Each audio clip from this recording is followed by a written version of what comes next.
앞선 본문에서 바울은 하나님이 더 많은 유대인을 구원하시기를 진정으로 바라신다고 암시한 바가 있습니다.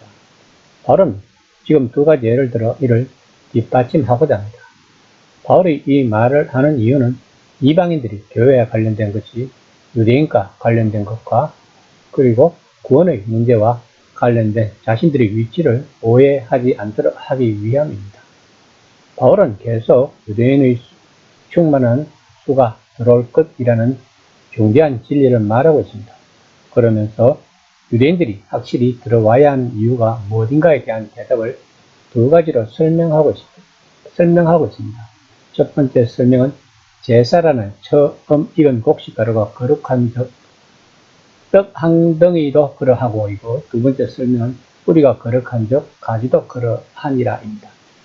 바울이 우리에게 진정으로 말하려 하는 것은 교회에 대한 하나님의 전체 목적에 있어 유대인들이 민족적으로 특별한 지위를 갖고 있다는 사실입니다. 11장 16에서 17절입니다. 제사는 처음 익은 곡식가루가 거룩한 적 떡덩이도 그러하고 뿌리가 거룩한 적 가지도 그러하니라. 또한 가지 얼마가 꺾이었는데 돌 감람나무인 내가 그들 중에 젖붙임이 되어 참 감람나무 뿌리 진액을 함께 받는 자가 되었은즉 제사장들은 곡식가루의 일부를 취하여 떡을 만들어 하나님께 바쳤습니다. 이것의 가르침의 요점은 하나님께서 거룩한 제물로 드려진 떡을 만든 처음 익은 곡식가루가 거룩하므로 나머지 전부가 거룩하다는 것입니다. 즉 표본을 추출하는 것이 거룩하다면 전체가 다 거룩하다는 의미입니다. 이것이 구약시대의 가르침이었습니다. 바울은 이 가르침을 가지고 대화로 사용하고 있습니다. 그럼 바울이 말하고자 하는 의도는 무엇일까요? 지금 믿음을 갖게 된 유대인은 첫 열매와 같고 원칙상 모든 유대민족의 하나님께 드려졌음을 의미한다는 것입니다. 그러므로 그들이 복음에 미치지 못하고 예수를 믿는 믿음에 참여하지 못한다는 의미에서 그들을 일컬어 거룩하지 못하다고 여겨서는 안 된다는 것입니다. 그 다음에 바울은 더 직접적인 두 번째 예를 듭니다. 뿌리가 거룩한 적, 가지도 그러하니라고 말합니다. 뿌리와 가지의 관계는 필연적이고 유기적입니다. 따라서 뿌리와 관련된 사실은 무엇이든지 필연적으로 가지에 대해서도 적용이 된다는 것입니다. 땅에 어떤 뿌리를 심었다면 무엇이 날 것인지 정확하게 알 것입니다.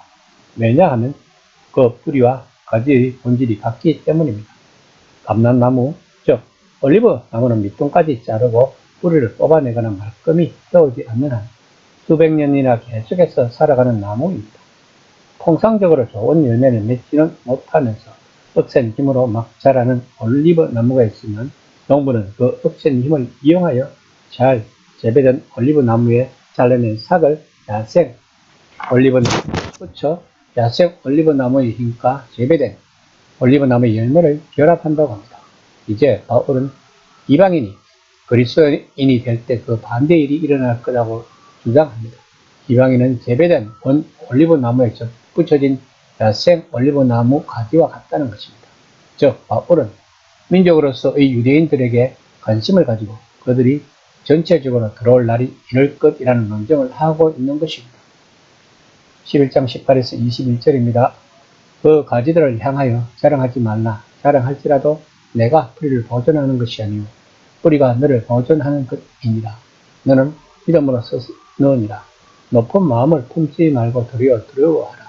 하나님이 원 가지도 또 아끼지 아니하셨는즉 너도 아끼지 아니하시리라. 바울은 그 가지들을 향하여 자랑하지 말라고 말하고 있습니다. 그 가지들은 현재 교회밖에 있는 대다수 유대 민족들입니다. 그들은 하나님의 백성이었습니다. 그들은 감람나무의 원 가지들이었습니다. 그러나 그들은 꺾여졌던 것입니다. 바울은 교회 안으로 인도함을 받은 이방인들이 그들 자신의 위치를 자랑하여 유대인들을 멸시할 위험이 있다고 이야기를 하고 있는 것입니다. 바울은 만일 본래부터 이방인들이 유대인들보다 우월하기 때문에 유대인들은 꺾여졌고 이방인들은 붙여졌다고 생각한다면 너희는 유대인들이 빠졌던 것과 동일한 오류에 빠질 것이고 구원의 방법을 완전히 오해한 것이다. 구원은 결코 국정이나 공로의 문제가 아니다 라고 말하고 있는 것입니다. 그러면서 바울은 높은 마음을 품지 말고 도리어 두려워하라고 경고를 합니다. 만일 하나님께서 유대인을 버리셨다면 외부로부터 들어온 이런 비정상적인 방법으로 적극적인 이방인들이 교만할 때는 더 간단하게 버리실 것이라고 논증을 하고 있는 것입니다. 11장 22절입니다. 그러므로 하나님이 인자하심과 준엄하심을 봐라. 넘어지는 자들에게는 준엄하심이 있으니 너희가 만일 하나님이 인자하심에 머물러 있으면 그 인자가 너희에게 있으리라. 그렇지 않으면 너도 지킨 바 되리라. 인간들이 자랑하거나 교만하여 하나님에 속한 다른 사람들을 멸시하는 이유는 단 한 가지이니 즉 하나님에 대한 진리를 깨닫지 못하기 때문이라는 것입니다. 하나님은 우리가 지금 여기서 다루고 있는 이 특별한 목적을 위해 인자하실 뿐 아니라 주님도 계시하셨다는 것입니다. 사람들은 성경에 계시된 하나님의 특성과 인간들과 관련된 하나님의 방법을 받아들이시는 대신 성경의 가르침을 자신들의 생각으로 대치하거나 성경의 가르침 중 일부만을 받아들이고 나머지는 거부하기 때문에 항상 문제에 빠진다는 것입니다. 그래서 하나님은 언제나 가혹하고 무엇에나 반대하며 사사건건 잘못을 찾아내는 분이라고 생각하는 사람이 있습니다. 어떤 사람은 하나님이 누가 무슨 일을 하건 하나님을 전혀 꾸짖거나 경고하지 않으시는 친절하고 은혜로운 분으로만 생각하는 사람들이 있다는 것입니다.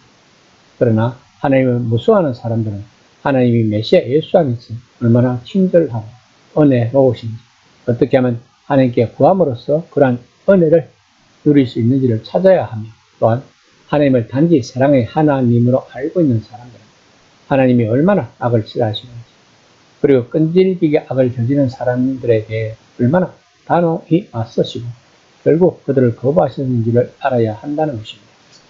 이 교훈은 초대교회에서도 배워야 하지만 오늘날에도 여전히 많은 교인들과 교회가 배워야 하는 교훈인 것입니다. 11장 23에서 24절입니다. 그들도 믿지 아니하는데 머무르지 아니하며 접붙임 받으리니 이는 그들을 접붙이실 능력이 하나님께 있습니다. 내가 원 벌감나무에서 찍힘을 받고 원숭을 거슬러 좋은 감람나무에 접붙임 받았으니 원가지인 이 사람들이 얼마나 더 자기 감람나무에 접붙임을 받아야. 바울은 본문에서 중요한 논증을 하고 있습니다. 즉 바울은 믿지 않는 유대인들에게 가능성이 있지만 그 가능성에는 믿지 아니하는데 거하지 아니함이라는 조건이 붙는다는 것입니다. 만일 바울이 말하고자 하는 것은 누구나 하나님의 교회로 들어오는 것을 허용하는 유일한 조건이 있는데 그것이 바로 믿음이라는 것이라고 말하고 있는 것입니다. 또한 바울은 구원하시는 분은 하나님이시고 어떤 인간도 자신을 구원하지 못하는 것을 말하고 있습니다. 왜냐하면 그들이 스스로 자신들을 접붙일 능력이 없기 때문이라고 바울은 말하고 있는 것입니다. 그 능력은 오직 하나님에게만 있다고 바울은 인정하고 있는 것입니다. 또한 바울은 하나님께서 유대인들을 참 감람나무에 들어오게 하는 것보다 더 어려운 일을 이미 하셨다는 것을 말하고 있습니다. 그것은 바로 이방인들을 들어오게 하신 것입니다. 본문에서 말하는 번성에 거스린다는 말의 의미는 원래 나쁜 가지를 좋은 가지에 접붙임하지 않는데, 즉 좋은 가지를 나쁜 줄기에 접붙임을 하는데 바울은 나쁜 가지가 좋은 줄기에 접붙임되어 좋은 줄기의 뿌리의 진액을 받기 시작하는 것을 말하고 있습니다. 즉 이방인들은 부도덕하고 하나님의 나라 밖에 있으며 돌 감람나무에 속한 자들인데 이들이 참 감람나무로 되었다는 것입니다. 바울이 말하는 취지는 이런 것입니다. 만일 하나님께서 모든 면에서 완전히 하나님의 백성과 거리가 먼 백성을 안에 들어오게 할 수 있었다면 원래 이 전통에 속해 있는 유대인들을 들어오게 하시는 것이 훨씬 더 쉬운 일이라고 말하고 있는 것입니다. 쉽게 이야기하면 유대인의 경우는 이방인들의 경우만큼 어렵지 않다는 것입니다. 그러므로 바울은 유대인들이 완전히 끊겨져 밖에 있고 하나님께서 그들을 버리셨다고 말하거나 또는 그들이 반항심으로 인해 그들이 안으로 들어오는 것을 불가능하다고 말해서는 안 된다는 것입니다. 바울은 하나님이 이방인들도 믿음을 주셔서 구원을 하셨는데 유대인들을 구원하시기는 더 쉽다는 것을 논증하고 있는 것입니다. 그런데 바울의 바람은 아직까지도 유대 민족들에게 이루어지지 않고 있습니다. 아직 때가 아닌 모양입니다. 우리는 그저 하나님의 능력만을 바라볼 뿐입니다.